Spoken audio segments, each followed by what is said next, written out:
don't think he would have told me. I don't think I would have believed him even if he did. But fate intervened, and when I swung by the grocery store Tuesday after work, it happened. As I loaded my stuff onto the conveyor belt, I heard a wet splat behind me. Fiddlesticks, fiddlesticks. That's what my husband Mike always said instead of cursing. I couldn't help but smile. I turned around to see an old man standing behind me, split open yogurt on the floor. "I'll help you clean that up," I said, pulling some tissues out of my purse. He didn't move to help me, didn't say thank you, just stared at me, eyes wide as if he were afraid. I ignored it and crouched down, wiping up the yogurt. When I stood back up, he was gone. Rude, I thought, glancing around for him. He just left? Without even thanking me? Without even taking his groceries? The groceries. My heart did a little flip as I saw what exactly was on the conveyor belt. Non-fat blueberry yogurts, a can of black olives, cinnamon rice cakes, Old Spice shaving cream. Alone, they didn't mean anything, but together, that's exactly what Mike buys. When I got home, Mike was already waiting for me in the living room, his foot tapping the carpet faster than a jackrabbit getting ready to race. "Elena," he said as soon as his eyes met mine. What's wrong?" I asked. "I have something to tell you." No. Every time I heard those words, it never ended well. I cheated. I lied. Mike was the first person I thought I'd never hear those words from. After all the hell I'd been through with my exes, I guess I was wrong. That was me today, behind you at the grocery store. I was wearing someone else's face. Silence ticked by. "You mean like a mask?" "Like a mask, yeah, but it's not a mask." His blue eyes locked on mine. "It's real." "What?" was all I could choke out. "I worked in a mortuary for several years after high school," he continued. With each sentence he spoke, it got worse, and my heart dropped another inch. When the family asked for a cremation or a closed casket burial, I'd steal the face of the deceased. Then I began to wear them. If you store them properly, they don't go bad. Nausea rolled through me. People treated me differently when I was someone else. They didn't treat me like the kid of Cedar Hill's only single mom. When Harvey Thompson died, I wore his face once before his family announced his death. I got a 5-course meal at the local steakhouse, all for free. Eating with someone else's face, with someone else's lips. "You okay? You look a little pale." "I feel like throwing up." I know, it sounds terrible, but once you get used to it, it's not so bad. A long silence passed between us. I stared at the wall, unable to meet his eyes. "If you need some space, some time to process, that's fine. I get it. But I think you'll realize it isn't so bad. People have all kinds of secrets. Drugs, affairs. Of all the secrets I could have, it isn't so bad, is it?" "It isn't so bad? What, the actual fuck?" "I found them. He kept them in the shed out back. He knew I never checked the shed because that's where his workshop was. Turns out it was less of a workshop and more of a dressing room." My heart pounded in my chest as I stared at the wall. He's a psychopath. Fear flushed through me as I stared at them. Saggy, deflated flesh hanging from pegs on the wall. Mostly belonging to white males from what I could tell, though a few looked like women, and a few didn't match his skin tone. They looked remarkably like Halloween masks of cheap latex. The eyes, nostrils, and mouths cut out. The hair is a little mussed and matted, but the skin was a bit translucent on each of them, and a shade too gray to belong to a living human. Faces that belonged to real people, compressed and deformed and sagging under their own weight as they hung there. I ran out of the shed and promptly threw up all over the grass. But then I forced myself to go back inside, because I'd seen something. I'd recognized something. I slipped back into the shed, forced myself to look more closely at the faces, even though it made me retch. That one, in the lower right, with the short blonde hair and the hooked nose. No. I recognized it. It was John, my college ex. The guy who'd emotionally manipulated me, all through my fragile young adulthood, making me believe I wasn't pretty enough, wasn't loved. who told me he loved me just to take it back, who'd broken me and put me back together just to break me all over again. And that one there, the one with the dark hair and the large eye holes, that was Evan, my boyfriend in my late 20s, the one who cheated on me in the most devastating way, with my best friend while he was out of town. I'd spent days, no, weeks, crying into my pillow, thinking nothing could possibly hurt more than that. Nothing. I was wrong. This hurt more. I stared at the several faces I recognized. All exes. All guys who had hurt me in a devastating, awful, horrible way. The kind of pain that lingered long after they had been gone, like a scar on my soul. I ran out of the shed, ran to my car. My hands shook as I fit the key in ignition. Then I peeled out of there. I drove for hours, not even knowing where I was going, except that it was away from him. I finally stopped at a hotel 5 hours from home. I checked into a room, locked the door, and collapsed on the bed. But I'm not sure I'm safe, because as I was writing this, someone knocked on my door. And when I looked through the peephole, I saw a member of the hotel staff standing on the other side, with faint lines cut around his eyes, his nostrils, his mouth. I've locked the deadbolt. He can't get in. But at some point, I'll have to leave this room. Maybe tomorrow morning.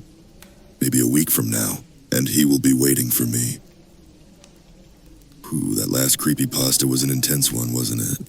If you did enjoy the previous Dark Tale, please remember to show your support by smashing that like button. And of course, if you haven't already, make sure you subscribe to the channel. Crafting and uploading these stories takes a lot of time and effort, and your support means the world to us. And oh, don't miss out on story number 4. It's hailed as the best creepypasta tale of the month. Trust me, you don't want to miss this one. Thank you all for your patience. I hope I haven't taken up too much of your time. Let's go ahead and continue now with story number 2.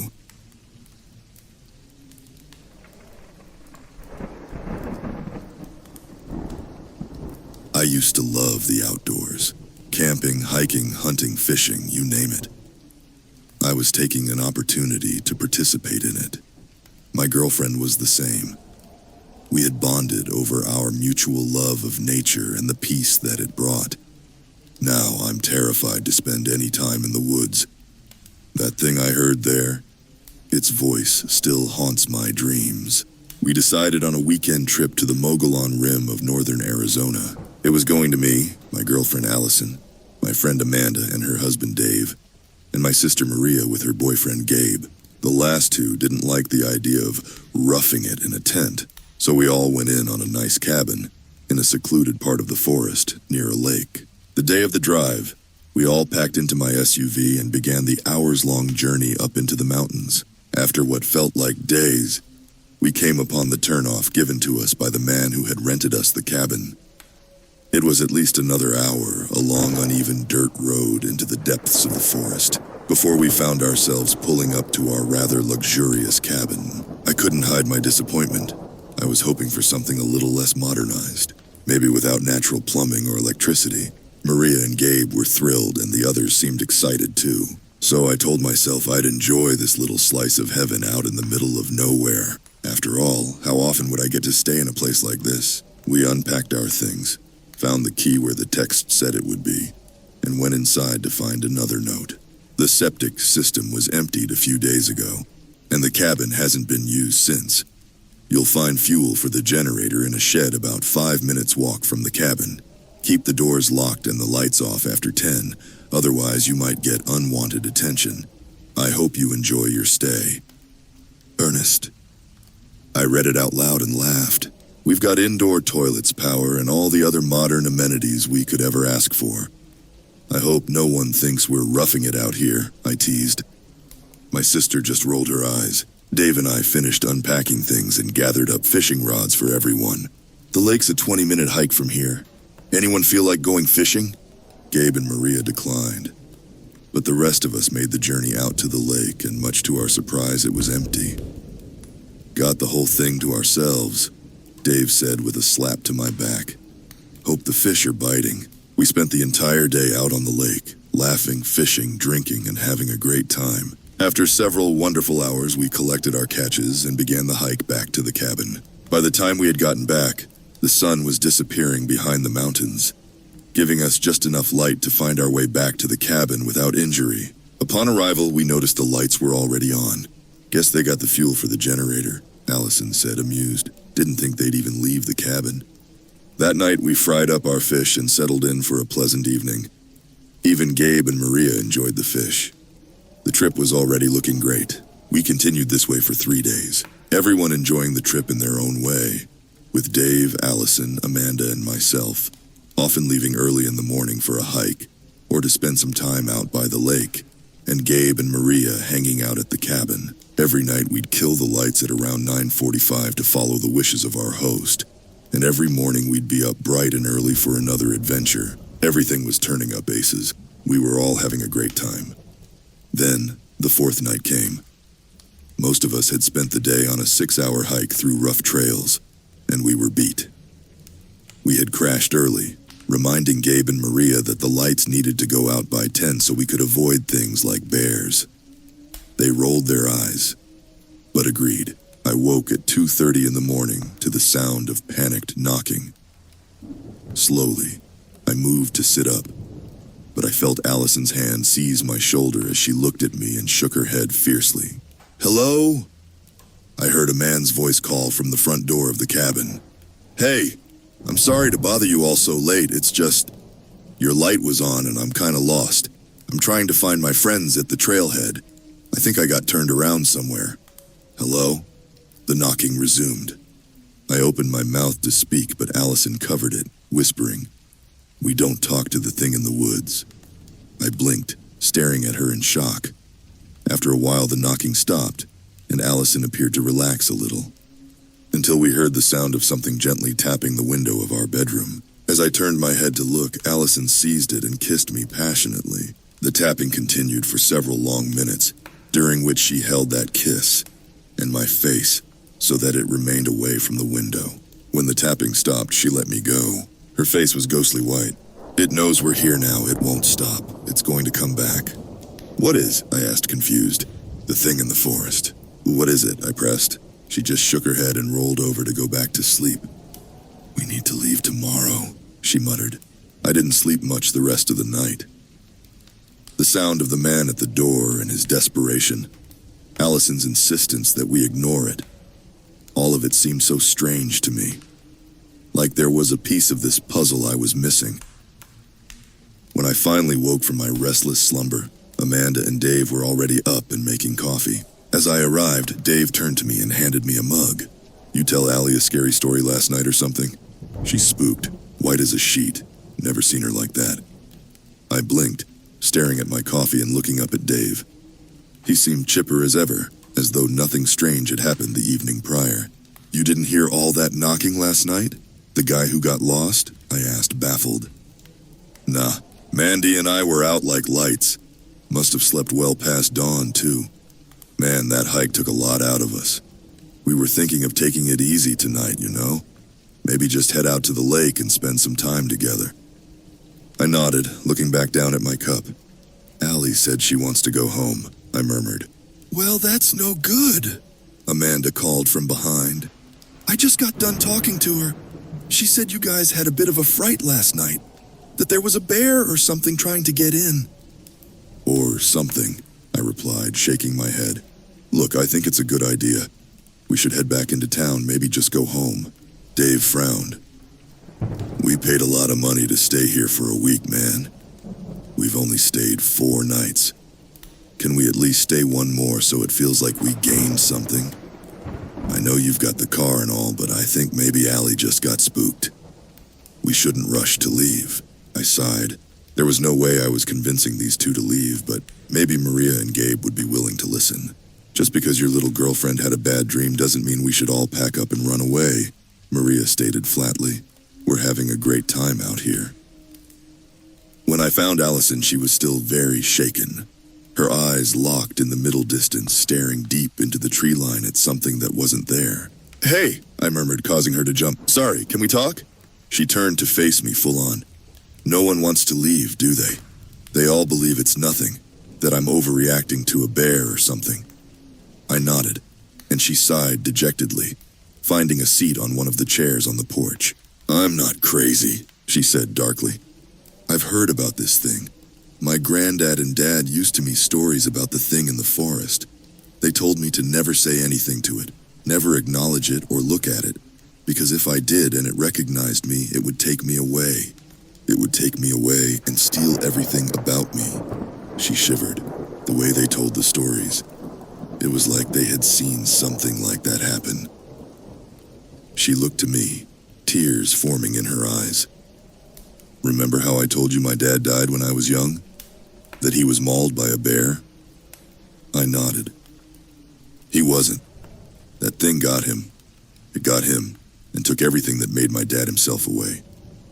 It left only what it didn't need. I blinked as she told me this story. How do you know that? How can you be sure it wasn't a bear or something? I pressed. Because I heard him. The night after the search teams found what was left of him. I heard my dad calling to us. We all did, she whispered. And my grandpa held me close, and he told me we don't talk to the thing in the woods. We need to leave. She stated again. We can't stay here. I sighed, nodding. How about I get us a motel back in town? It's only a 3-hour drive, and I can come back for the others tomorrow. She shook her head desperately. They won't be here tomorrow, don't you see? It's going to take them. They won't listen. Allie, look. I get what you're saying. You're scared, and it sounds like whatever happened was very traumatic. I can take you away from here, but I can't just force the others to leave too. She nodded in defeat and looked to me. I'll stay tonight, but I want you to stay with me, and I want you to listen to everything I tell you. I offered a reassuring nod and took her hand. You have my word. We spent the day at the cabin. Allison spent time reinforcing the bedroom door with planks of wood, much to the amusement of everyone else. I followed along with her, providing her whatever help I could, and by the time night fell, our room was a veritable fortress. Don't talk to the thing in the woods. She told everyone before we killed the lights and went to bed. 2:30 a.m., the door thundered with desperate knocking. Hello? Please! I need help! Hello! Come on! I know you're in there! I saw the car outside! Please! The knocking rattled the front windows of the house. The fuck? I heard Gabe scream.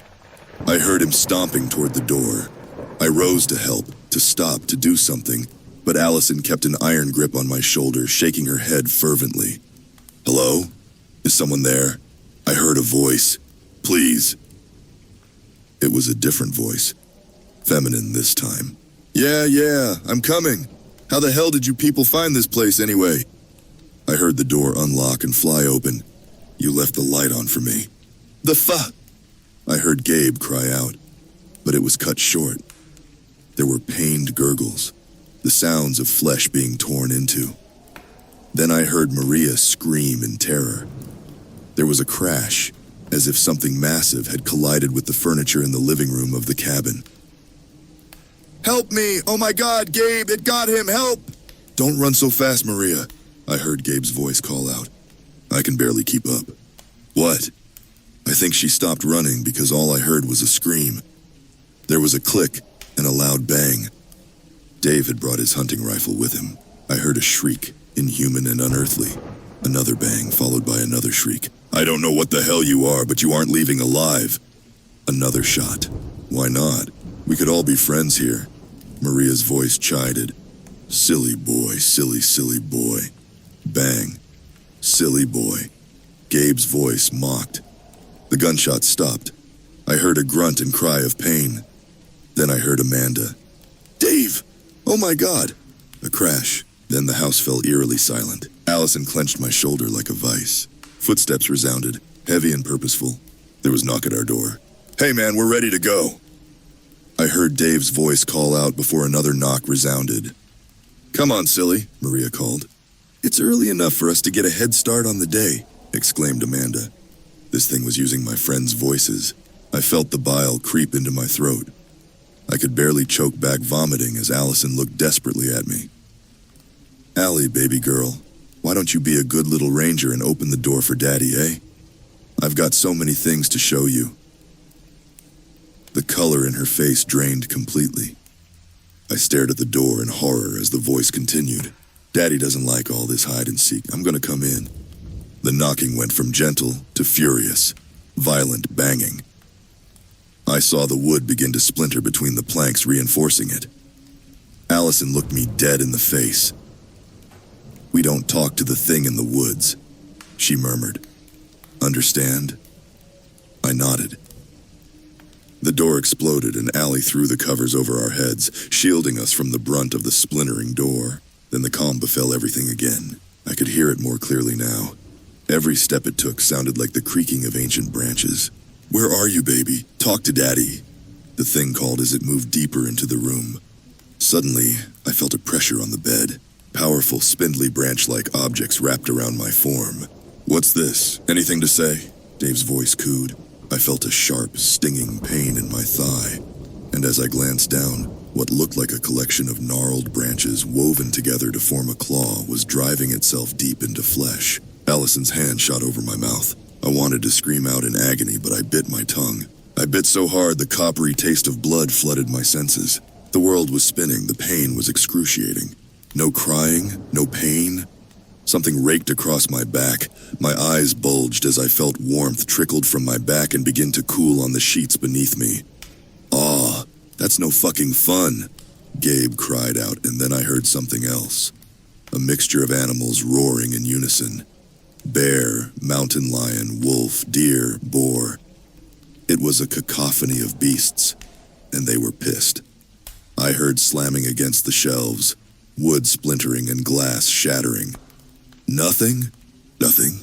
Many voices cried in unison. "Talk to me!" I said nothing. The thing in our room violently slammed itself into the walls and the decor. It raged for what felt like agonizing hours, and I lay there bleeding. Finally, the noise stopped. "Fine," came a voice neither of us recognized. "Fine." I heard the thing stomp away and the front door was torn from its hinges. "Fine!" I heard a scream outside. We lay there for a while longer, and I felt myself growing lightheaded. The pain was excruciating. When Allison pulled the covers back, I spared a glance at clock. 3:45. A little over an hour. That's all it had been. I wanted to laugh, but as soon as the cool air of the outside hit me, I passed out. I woke at the hospital.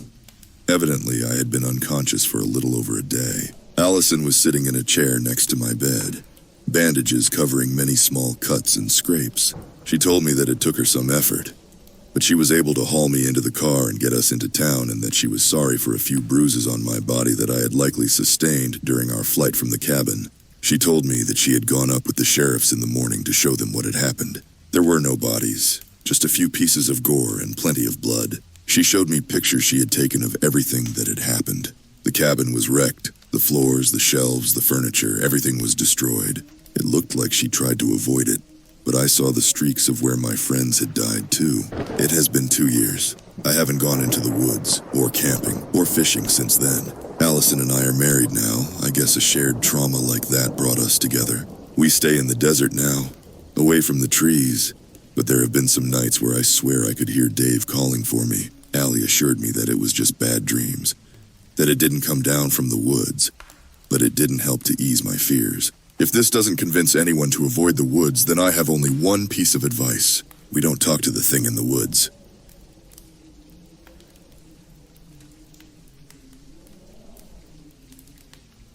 I love that neighborhood. It was a small house that I bought in my late 20s. It seems unbelievable now to own a house on your own in your late 20s, but not so long ago it was even common. Still, I had to move a little into the suburbs and away from the city. But it was my house. My mother was worried. She said a woman living on her own in the suburbs can be very lonely. I brushed it off. I loved my new house and wouldn't feel lonely. My backyard was small, but I spent that first summer tidying up the backyard and installing several bird feeders. I'm a bit of a birder myself. I even had a few birds fly into my open window in this house. It was a mess trying to get them out. Eventually, I got to know several of my neighbors very well. I never thought I would be one of those people, but I would stand next to my front window just looking at the street, waving to my neighbors. And they waved back. That is until last month. It started off subtle at first. They just stopped waving back, no matter how I smiled or waved to them. Then they started making faces at me, even as I smiled back at them. It didn't matter who it was. Even Mrs. Finch stopped waving and smiling at me. Soon, the friendliness of the neighborhood was gone. I tried to not let it dishearten me.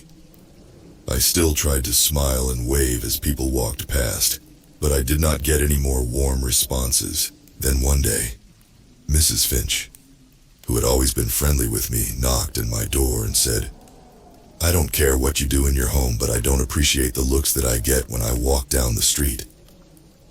I tried to explain that I was just being friendly, but she cut me off. That is not being friendly. When I first moved in, all the neighbors were so welcoming. It seems that has now changed. I tried to not let it get to me. I had planned on being here for a while after all. Then the letters started coming in. Some were short. They would say, "Leave." Other letters would go into details that I was a creep, staring at children as they walked by, making threatening gestures. Those letters saddened me so much. I love children and have only ever smiled at them. I then stopped standing in front of the windows as often. But I was determined to not let my neighbors push me around. Then I got another letter in the mail. This one was much longer. With the front door still open, I kept rereading the same paragraph over. "What happens in your home is your business. But your husband should not be making threatening gestures to me and my children when I am walking them to school. If this continues, I'll be forced to call the police." "I am not married. What is she talking about?" I said aloud, still holding the letter. I was shaken out of my confusion by very sudden and loud creaks above me. They were footsteps, and I could hear them get closer. Then I saw him. It was a man. He was rushing down my stairs holding a knife. He was almost at the landing of the stairs when I finally snapped out of my confused state and ran out the open front door. I remember screaming and running, but I don't remember much else. Mrs. Fields saw me screaming and running. I thought she hated me, but she opened her door for me, hugged me, and rushed me in. She called the police, and then asked me if my husband had attacked me. When the police came, I explained to them that I lived on my own, and that a knife-wielding man came down my stairs to hurt me. The police said they searched my entire house and said they were confident the man was no longer in the house. They said he likely came in my house through one of the open windows. The police also found a manifesto of sorts. The man who was after me apparently did not want to hurt me at first. He just wanted me to leave the neighborhood. I am so sick of you city scum, ruining our beautiful neighborhood. For an entire month this man had lived in my house, but I don't know how. Whenever I was waving to my neighbors downstairs, he was upstairs making throat-slitting motion with his hands to the same people I was waving at. The letter the man wrote stated that he realized that I wasn't going to leave, and that it was now up to him. If you city people wouldn't be here, I wouldn't have to do this. The police searched and searched my house. They assured me that there was no one in my house. I tried to believe them. I tried to sleep in that house. But that first night after the police left, every sound filled me with terror. I couldn't even make it through the night. At 3 a.m. I left and drove to my mother's. So that man got what he wanted. I no longer live in that neighborhood, and my house is now being put up for sale, but still hasn't sold. It just sits there, vacant. I also no longer wave to my neighbors as they walk by. I am too afraid. They won't wave back.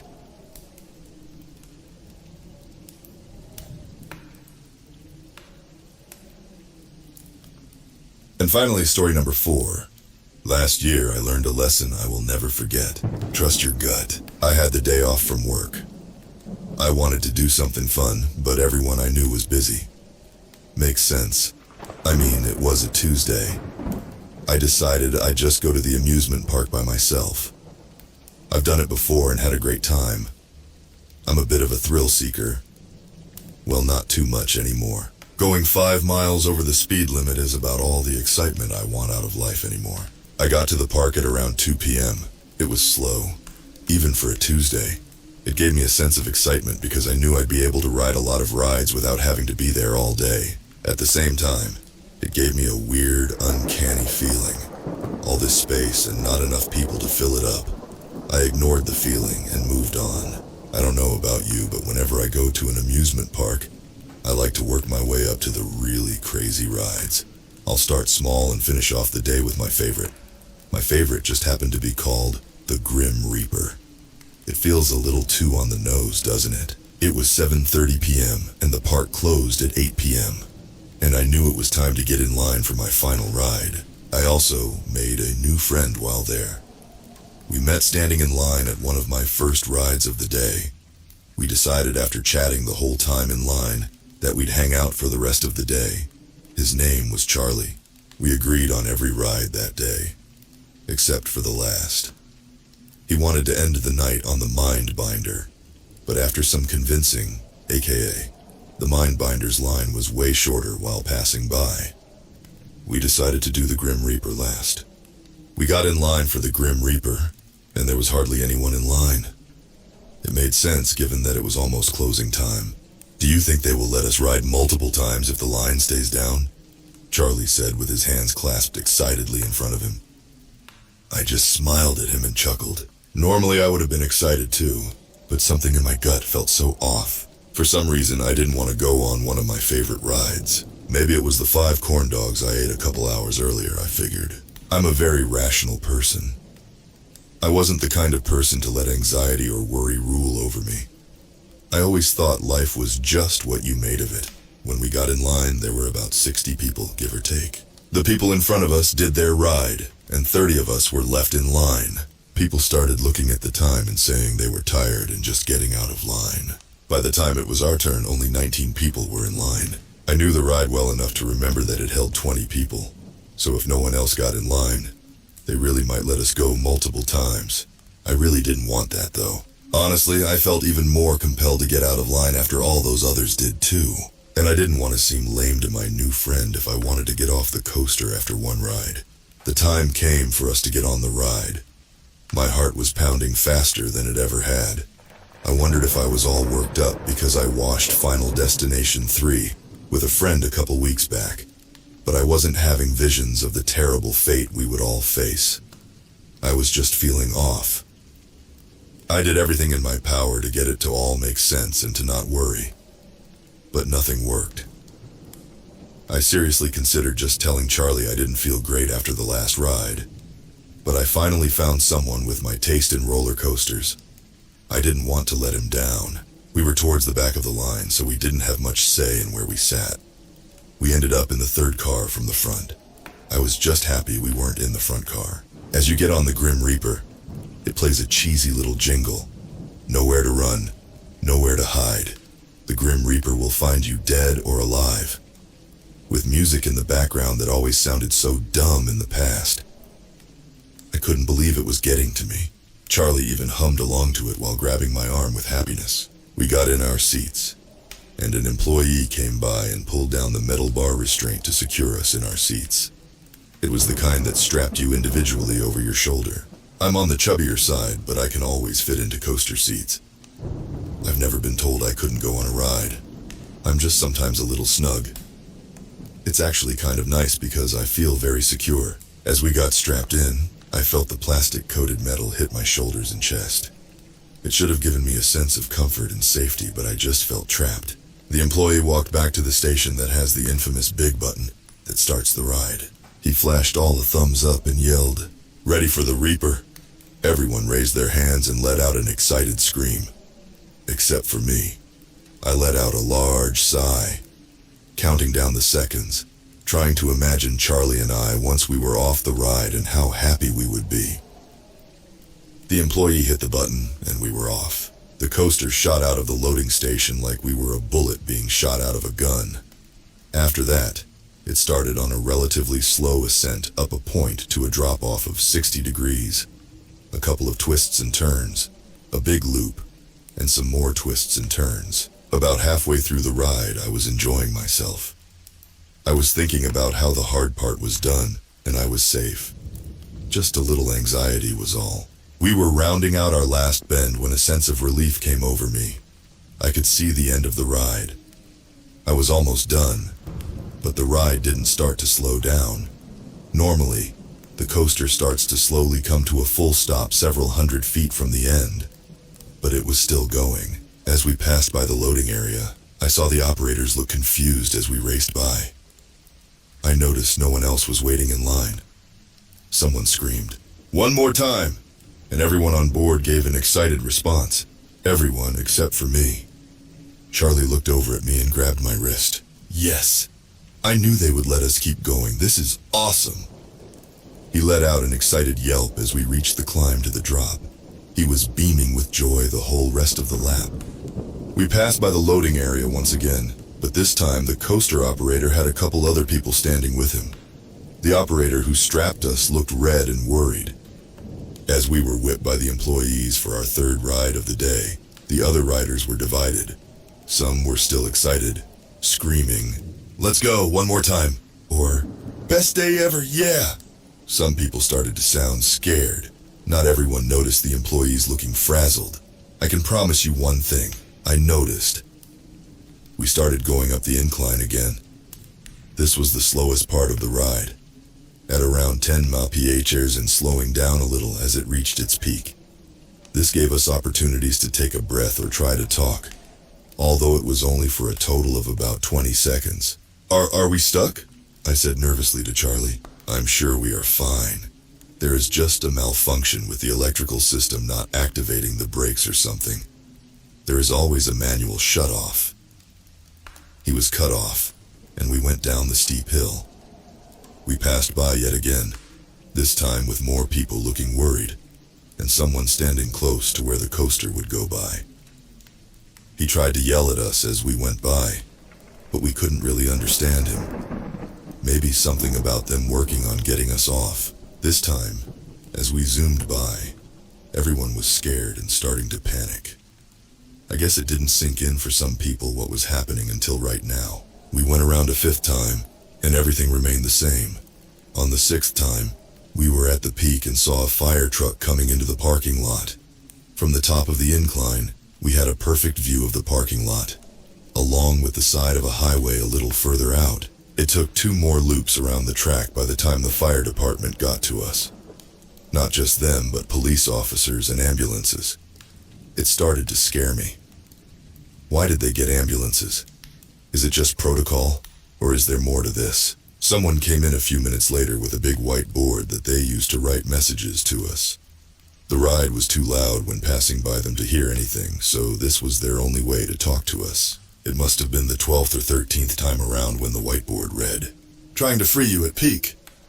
I knew they couldn't write a novel for us because you can only read so much while going by so fast.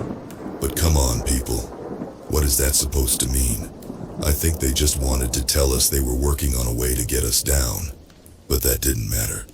We had been on this ride for nearly 30 minutes, and we felt sick and our bodies hurt like crazy. A couple loops after that, we saw a fire truck trying to get underneath where the top of the ascend was. Luckily, there was a large space where the truck could pull right beside it. Unfortunately, at its peak, it's about 200 feet in the air. It also didn't have any emergency exits at the top, like most coasters do. You'd think that would be a requirement, but what do I know? We saw the fire truck start to expand the ladder that comes out the top, but it wasn't even close. We waited for the firefighters to try and figure out a solution to save us, as the audience below us was watching us like we were some kind of show. It was close to 45 minutes when the first death occurred. Then one more soon after. There was a skinnier guy in a car behind me. I heard him talking about trying to slip out of the seat restraint which secured him to his seat. The other guy he was with told him it was a bad idea. So did I. The next time we went up the ascent, he began violently wiggling and thrashing back and forth, to the point where people thought he was going to throw off the ride. He managed to wiggle about halfway out right at the top, but, well, it didn't end very well. His leg got caught on a part of the track and yanked the rest of his body out of the bar restraint. It sent his body crashing down towards the earth. However, I think he was dead soon after he was ripped out of his seat. I didn't see too much of it, but the guy who was beside him let out an insane screech. Hearing that kind of agony as you are feeling the harsh effects of gravity hitting on your chest while going down a steep hill was truly mortifying. The screech out of nowhere stopped, and more people screamed. The man beside him had a heart attack. I could hear the symphony of moans and crying coming from the crowd watching us. I couldn't hear them before because of how loud the ride was, but they were terrified of what they saw. Police tried to escort them out of the park, but it didn't stop people from parking on the side of the road to watch and record on their phones. It made me feel disgusted. At around an hour on the ride, everyone stopped screaming or trying to talk to each other. It seemed like everyone accepted their fate. My nails were deeply embedded into Charlie's wrist. I couldn't scream anymore due to my throat feeling raw from the yelling. Even if I wanted to, I probably couldn't due to my voice giving out. I saw that I drew a little blood on Charlie, but he was too out of it to notice. He, along with a few other people, were incredibly sick. He threw up probably 5 times by this point and looked cross-eyed. Around that time, the electricity in the whole park shut down. All the lights, everything. I think they were hoping a hard reboot of the whole park would stop the ride. The coaster didn't just rely on gravity, but also on a lot of help from motors and other electronic elements. It all turned off when we were on the straightaway. Of course, it still didn't stop. I could hear someone yelling with frustration, not understanding how it could still be moving if it didn't have an electrical source. After 2 hours, they let some family members come into the loading area, which was a terrible idea. We were doing our best to keep cool and stay calm. Our families watching us, zooming by them every 2 minutes and absolutely screaming at us, made it so much worse. My mom was my first family member to show up. Don't get me wrong. I love my mom, but she is very stubborn and wanted something done even though they had already tried everything. Of course, it was just because she wanted me safe, but it was stressing me out. The firefighters put down a safety net underneath the ascent. It was still quite a jump if we could even get out successfully to land on it. And we might be okay, but we were all a little scarred from what happened before. It seemed like they put it out just in case someone tried to get out again. It didn't seem like it was the plan to have us all just jump out of that moving death machine. They weren't desperate enough at that point. We saw a large group of people passionately arguing and yelling at each other. From what I could tell, it was made up of family members, firefighters, and some employees of the park. I'm sure with lots of varying opinions. The ride was on hour 3. When the coaster entered the loading area once again, I saw a woman run over to the control panel. A couple people ran over to her and told her to stop and not press the button. She was screaming her head off and wailing. It had been hard to understand people in the past while going by them, but this was as clear as day. As we passed by, I could tell she was starting to break free from the grip of people holding her back. I wasn't too worried. Whatever button she was wanting to press, I'm sure it wouldn't work since none of the other ones worked so far. We were about 5 seconds away from going down the descent when we heard a click come from all our seats. The woman hit the button that unlocked all our overhead seat belts. Of course, the seatbelt button worked, but not the button to stop the ride. A few people reacted fast enough to either jump out or snap it back over themselves before the ride went down. Others weren't so lucky. 3 people managed to jump out but didn't survive the fall, despite there now being a giant net to catch anyone who was dumb enough to try and get out that high. 1 person hit a support beam on the way down, and the other 2 landed wrong when they hit the net. Their bodies folded in an unnatural manner as they hit. All 3 died instantly. I would say around half of us that were left managed to get the seat belt secured before going down the hill.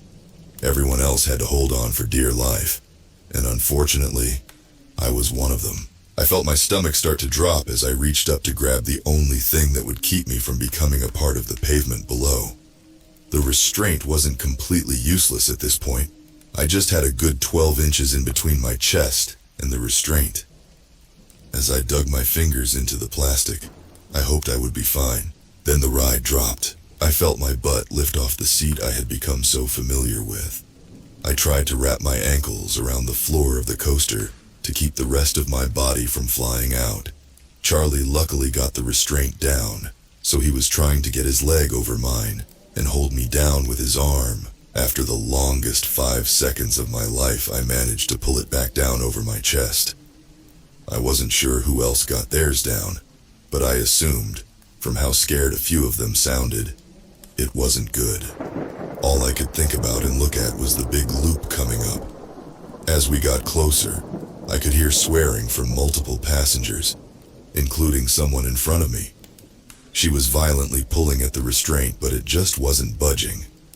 I was hoping and praying that the centripetal force would keep her in her seat. As we went around the big loop, I closed my eyes. I knew I didn't want to see what was about to happen. I heard multiple people screaming and making horrendous cracking sounds. I don't have an exact number, but I would say only 7 people were left. I could see the 2 people in the very front row and Charlie beside me. I recall only hearing 3 other voices behind me at this point. At hour 5, 3 more people died while on the ride, 2 of them from a heart attack or something. The third person, well, he watched the person beside him suddenly die while going around one of the bends. He yelled out in anger and well, I'd actually rather not go into detail, but he died soon after. I saw the whole thing. They were the 2 people left in front of me and Charlie. At hour 6, we saw a group of people bringing in what looked like another large net, except that it was in the loading area. The next time we looped around, they wrote something new on the big whiteboard. We are going to try and stop it manually. I had no clue what this meant, but by the look of the net, I was terrified. The next pass, there were people on both sides of the loading area. On one side, the net was wrapped around a large pole that had been somehow fastened into the concrete slab. I saw a large, similar pole on the other side, but the net wasn't yet attached. As we zoomed by, I could hear people trying to rush and hurry behind us. We went around one of the turns, and I cranked my neck, looking to see what plan they had in mind. They were frantically trying to tie the other side of the net to the support beam that was freshly drilled into the ground. I couldn't believe how stupid these people were. How on earth did they think this was a good idea? Was this a last-ditch attempt? I was yelling at them and telling them to stop, but of course they couldn't hear me. Even if they could, they wouldn't listen. They were desperate to get at least someone out of this alive. Or maybe the owner of the park wanted all of us to die so that no one could publicly talk about the horrific things we went through.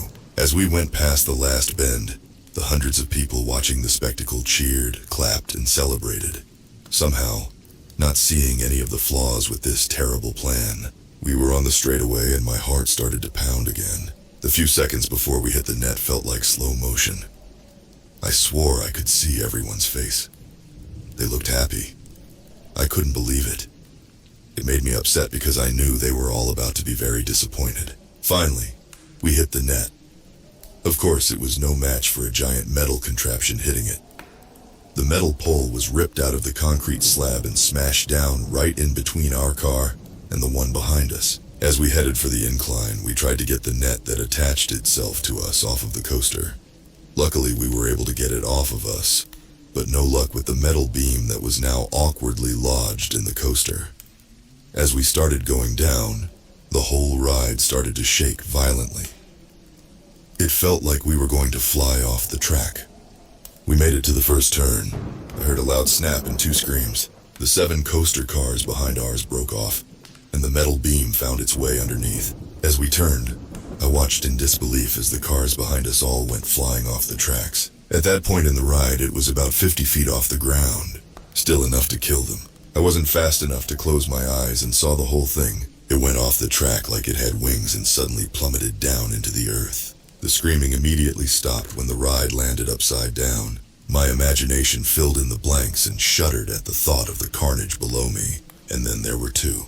We were hoping that somehow the ride would stop or slow down, because we lost the back 7 cars. I was not sure what the logic was, but we were desperate at this point. After another hour, it was not showing any signs of slowing down. Once we made it to hour 8, we expected our fate.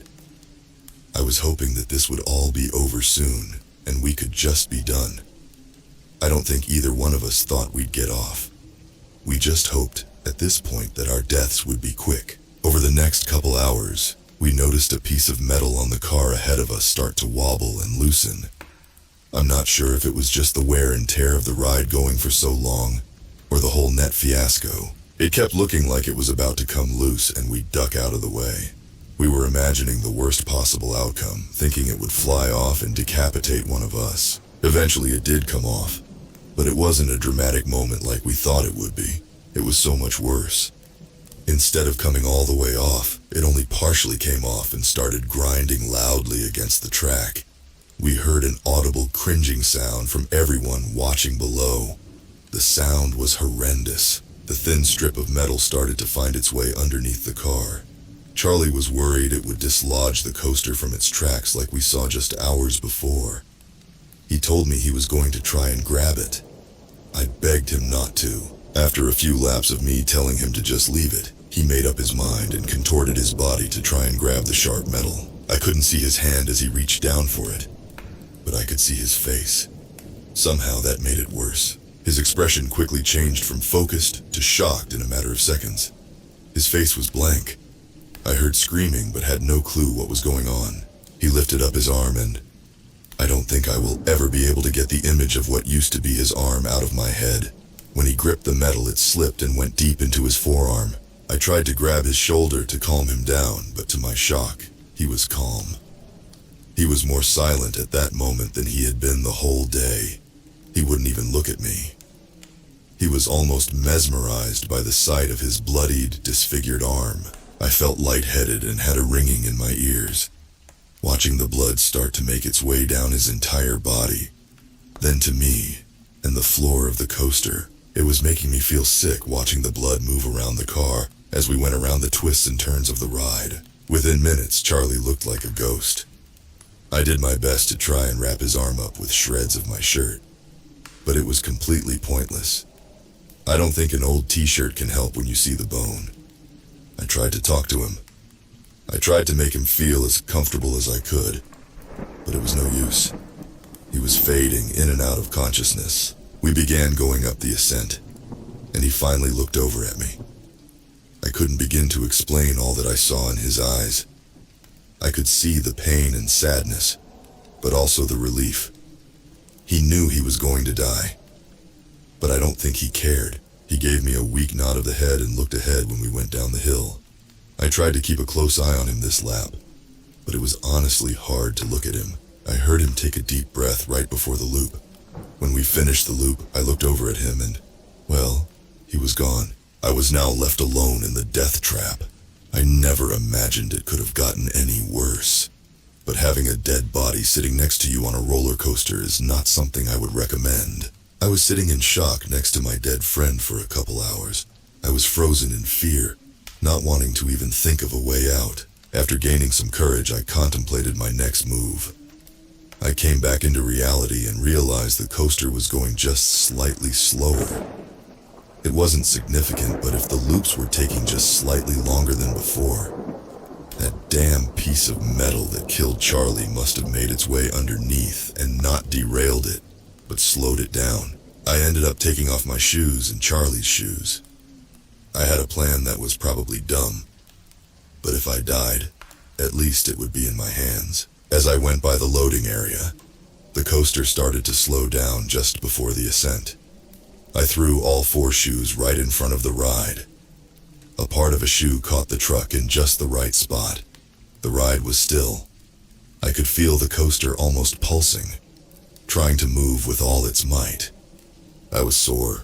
My shoulders were badly buried by the shoulder restraints, repeatedly hitting me over and over again. My whole lower half aching from sitting in a hard seat for hours on hours. I took a deep breath and squeezed in my gut like I never had before. I let out a horrific yell as I forced my body out of the restraint that had been holding me down for the last 12 hours. About 360 times around the track.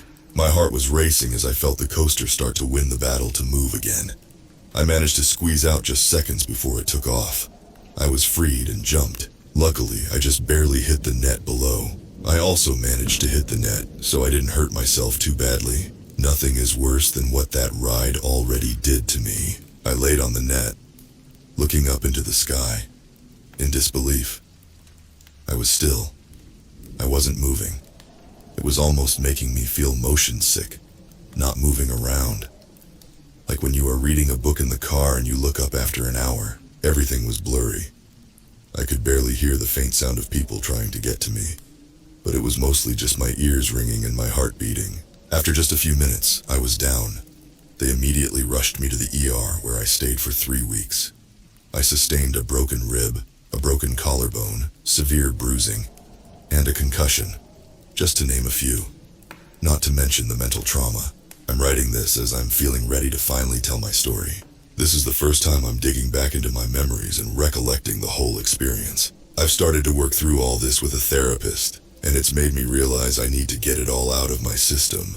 Don't bother trying to find anything about this story. The owners of the park have done a suspiciously good job hiding it. That's another reason I want to get my story out there. They have completely scrubbed the internet of it somehow. Although talking with a professional has helped, there are still some sounds and images that I can just never completely get out of my head. If you take one thing from my story, it's that you should trust yourself, even if you don't believe in a higher power or gut instincts. If you have a feeling, trust it, please. Until next time, sleep lightly and good night, horror fiends. I'll see you again soon for more narrated night terrors.